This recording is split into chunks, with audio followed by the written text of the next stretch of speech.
Alright, so, let's see. Alright. So, it's been, like, what, 2 freaking years? Something like that? Since I posted a video at all. And, for those of you who even care, because I've only ever had, like, 100 followers, but for those of you who do, I'm sorry, but, I had other things going on in my life. I've spent the last 2 years, catch you up real quick, spent the last 2 years I was in school, then I quit school, and now I'm out of school. I'm an independent contractor. That's basically what I do, which basically means that I do babysitting jobs, online mystery shopping. I do different things basically here and there to earn money. If I file my taxes, I'm known as an independent contractor, which basically means I make money myself. I don't pay taxes per se, as in income taxes, because I make all my money throughout the year. It's a boring thing, but I won't get into it. So in the past 2 years, I've started an Etsy business, minor. It's nothing big, but it's starting to get going. I went to the Art Institute of Dallas, which was a huge mistake, and maybe in a future video I'll tell you guys all about that if anybody cares, but I doubt you do. So let's get down to the reason, and other than that, I mean, I haven't really done much. I've got my girlfriend now, which y'all don't even know anything about, and like I said, maybe in a later video, because that's not what this one's about. We've lived together for a while, and that's really all you need to know about me to catch you up on the last 2 years. And now, the purpose for this video, because I know for those of you who clicked on it, you probably were expecting something a little different, something a little more political. Sorry about that. I haven't been online at all for 2 years in that sense, so I wanted to go ahead and get that out. Just go ahead and let the people who have been wondering what happened to me, let them know what happened to me, that I didn't actually just die. So if you want to go back and see more fluff pieces, look at my past videos. From this point on, it's going to be pretty political. I may get back into doing that kind of stuff. For those of you who followed my channel in the past, I may get back into doing movie reviews and book reviews and things like that. But right now, the reason for this video is that I've been paying pretty close attention to, not the election. I didn't pay attention to the election at all. Literally nothing. It wasn't, I from the very beginning, from last year in 2015, when all of the candidates were announced, when everyone was like, I'm throwing my hat in the ring, I'm doing this, I'm doing that, I heard 2 names, and you can ask my girlfriend this, you can ask my old coworkers if you can find them. I called it over a year and a half ago when I heard the names. Hillary Clinton was throwing her hat in the ring for president. I knew the second that I heard her name, that she would get every woman's support in the country, at least initially, every woman's support from the very beginning. And then, of course, down the line, it dwindled out, as people who paid attention in the election know. But I knew that she would get the Democratic nomination. The second she announced her name, I knew Bernie didn't have a chance, which at the time I supported Bernie. So that's why I stopped paying attention to the election. Trump was a surprise, and also not a surprise, because I'd heard rumors about him wanting to be president for years. I'd heard people saying over and over how in certain interviews he had talked about wanting to be president, and I never thought much of it. I thought it was a joke. I thought it was kind of funny because of who Trump has portrayed himself as in the media. He's the "you're fired" guy. He's not a serious kind of person. We never took him seriously, and throughout the entire election period, there was a vast majority of the country who didn't take him seriously until almost near the end when it came down to the voting time. He didn't get people to wake up for a good long time, and then just one day, I think all of a sudden, for the majority of the country, it just clicked. Oh my God, the things he's saying are a lot different from what the things they're reporting. I mean, they're saying that he called Mexicans stupid, that he called them whatever, that he called them bad people, that he wanted to deport all of them. They're reporting all this shit. And I just heard his inauguration speech the other day, because after the election, that's when I started paying attention. But I heard his inauguration speech the other day, and he literally says how much he respects the working class Mexican people, how much he wants to improve their economy, how much he wants to help them because it helps America, because they're literally right there. They're our two greatest allies when it comes to anything. If we ever go to war, our two greatest allies, as any real American knows, is not Britain, it's not China, it's not Japan, it's Canada and Mexico. They are right there. They're our neighbors. They are the first responders. If we get in trouble, if we have any hurricanes or we go to war, they're the first ones we can ask to help, because they're right there and they can send the support immediately. I mean, everyone who paid attention during Hurricane Katrina knows that during the whole process, the Mexican government sent over people and supplies so they could help our survivors. I mean, Mexico actually helped us. So that's what makes them some of our greatest allies. And the thing about it is that if we really want to improve ourselves as Americans, we need to help them improve their economy. And that's really what he's trying to do. The wall isn't so that way he can,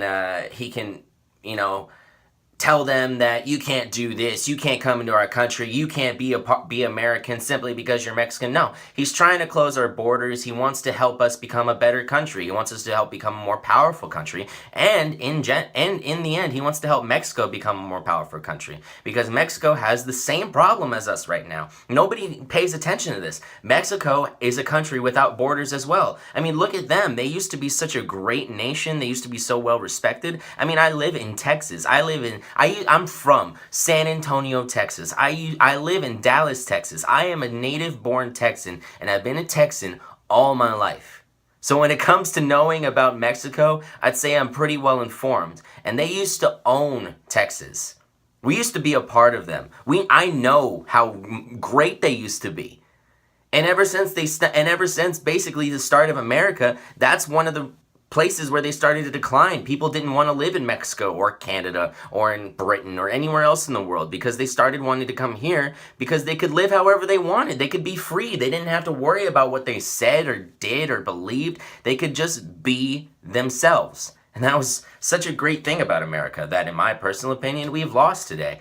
I mean, you do have to worry about what you say, think, and do. I mean, you can't just do whatever you want. And I'm not talking about breaking the law. I'm not talking about smoking weed. I'm not talking about whatever you want to make it about. You go ahead and make it about your personal political issues. I really don't give a flying fuck. I really don't care. Okay? When it comes right down to it, what I'm talking about is America and the fact that we have not been a great country for a long time, and Mexico is basically where we're heading. I mean, we're already halfway there. Mexico has the cartels, the gangs, and all that shit. They got people running their country that shouldn't be running their country. You really think we're that far off? You really think we're that off from the Mexican system? We already have corrupt politicians. We already have gangs in almost every American city. I mean, I'm from San Antonio. There aren't that many gangs, but there are gangs. I know where they are. I know where to avoid. I know where not to go. I grew up on the northeast side of San Antonio, which is one of the better parts of San Antonio. And when I got up here to Dallas, I started living in what they call the ghetto part of Dallas. It looked exactly the same as where I grew up in San Antonio, with one of the nicer parts of San Antonio, one of the parts of San Antonio that's considered the rich part. And here in Dallas, they consider that ghetto. So when it comes right down to it, America is already on their way there. Trump isn't trying to tell them, oh, you can't be Americans. We're going to build a wall. We're going to make you pay for it because yes, whatever you want to fucking imitate him and do all this shit. You want to say that he's making them pay for the wall. He's acting like an idiot, that he's going to break our ties with Mexico. That's not why he's doing it. Maybe he shouldn't be telling them that they're going to completely pay for it. I honestly can't say that I completely agree with that. But I do agree with the whole wall in general. I mean, Canada, we don't have as much of a problem with them crossing our borders. Canada, in general, is very happy with their economy. There are some things where they would prefer to fix this, they want to fix that, they don't want this, they don't want that. They have their own freaking problems. There's no reason to get involved in theirs. But when it comes to Mexico, Mexico is a broken state. Mexico is a broken country. Mexico needs our help.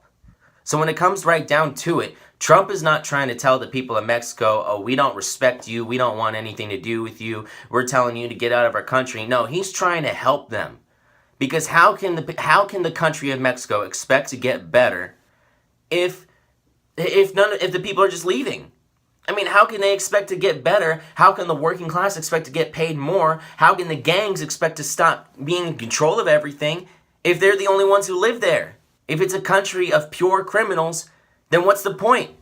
You know, it used to be that people wanted to come to America, take advantage of our systems, use what we had, and take it back to their country. It used to be that people would come here, immigrate here, and today it's still a thing. People do this all the time for third world countries. I just watched a story just yesterday about, what was it, a Ghanaian chief who lives in Canada. He's a chief in Ghana. He was told one day that his uncle had died and he was going to have to take over. And it's amazing. He's using the Canadian system to try and help his country. He's using money, and he's raising funds and raising food and raising relief and learning different things and going to school. He's trying to make his country better, and he doesn't even live in Ghana anymore. He lives in Canada. He lives in Canada. You know what he does? He's a landscaper. He works in gardens, and he's the chief of a Ghanaian village, which is basically the same as being a prince, basically the same as being a mayor or being a congressman. It's up there. It's important. And he's so humble that he's willing to work as a gardener. I mean, the people in America, they take advantage of they seem to forget the things that they're trying to do. I mean, you come over here because you're trying to make a better life for your kids. You don't come over here so you can teach your kids to whine about immigration rights and how, oh, we should make it easier for people of our family to come back over here. No, why don't you make it easier for people in your family to live in your home country? Why don't you take the money that you use here, live as small as you can, and send it home? Make their economy better, because God knows other countries need it. But I'm getting way off topic here.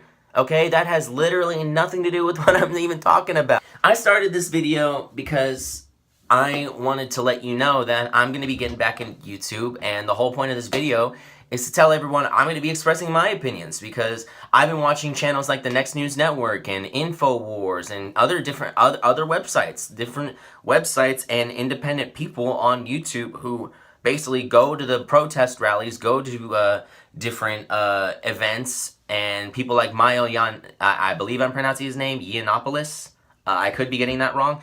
Different people throughout the political system that I believe are making a huge difference and aren't necessarily coming at it from either the extreme right or the extreme left side, because what most people don't want to realize is the solution is right down the middle. It's not on the right or the left. I mean, I'm tired of political parties in general, okay? I hate how everyone's always wants to identify as a political party. What are you? You a Democrat, Republican, Libertarian, fucking Satanist? What the hell else is there? There's a million different political parties to be, and you know what? They are all stupid. Every single one of you is stupid. You want to know why? For one reason. Our very first president, George W. Washington,